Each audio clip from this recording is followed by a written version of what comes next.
High, আমি Moumita's makeup and কলকাট পেজে আপনাদের সবাইকে স্বাগত। আজ একটা মেকআপের ভিডিও শেয়ার করছি, সেলফ মেকআপের ভিডিও। আমার একটা জায়গা যাওয়ার ছিল, তাই ভাবলাম মেকআপের ভিডিওটা করা যাক। আসলে তা নয়, অনেক দিন থেকেই ভাবছিলাম মেকআপের ভিডিও পোস্ট করব, কিন্তু কি করব খুঁজে পাচ্ছিলাম না। তাই ভাবলাম যখন যাচ্ছি তো এই ভিডিওটা করা যাক। তো তাই ফটাফট শুরু করে দিলাম। আমার এই চাঁদের মতো মুখটাই কিছু দাগ হয়ে গেছে, অবশ্য এটা আমার বাবা ছাড়া কেউ মনে করে না।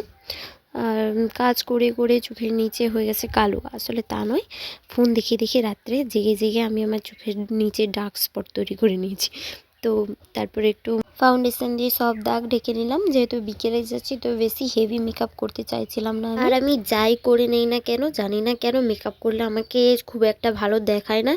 এবার কেউ হয়তো বলবে তাহলে করার দরকার নেই, কিন্তু আমি তবুও করব। ভালো দেখাক বা না দেখাক আমি করব, কারণ আমি মেয়েরা মেকআপ করতে অবশ্যই ভালোবাসে। হ্যাঁ, অবশ্য কেউ কেউ বাসে না ভালো মেকআপ করতে। তো তারপরে একটু আইব্রোটা ড্র করে নিলাম। আমার আইব্রো এমনিতেই ভালোই আছে, তাও একটু সেট করে নিলাম। আমাকে আবার বেশি কালো লাগে না, যেন ন্যাচারাল লাগে সেটাই আমাকে ভালো লাগে।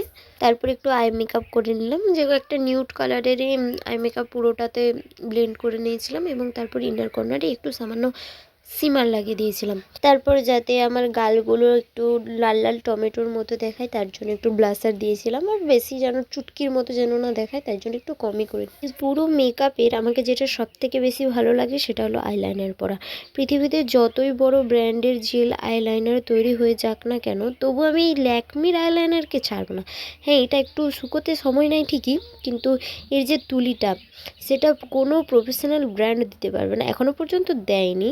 তো যাই হয়ে যাক না কেন, এই ল্যাকমির আইলাইনার আমি ছাড়বো না।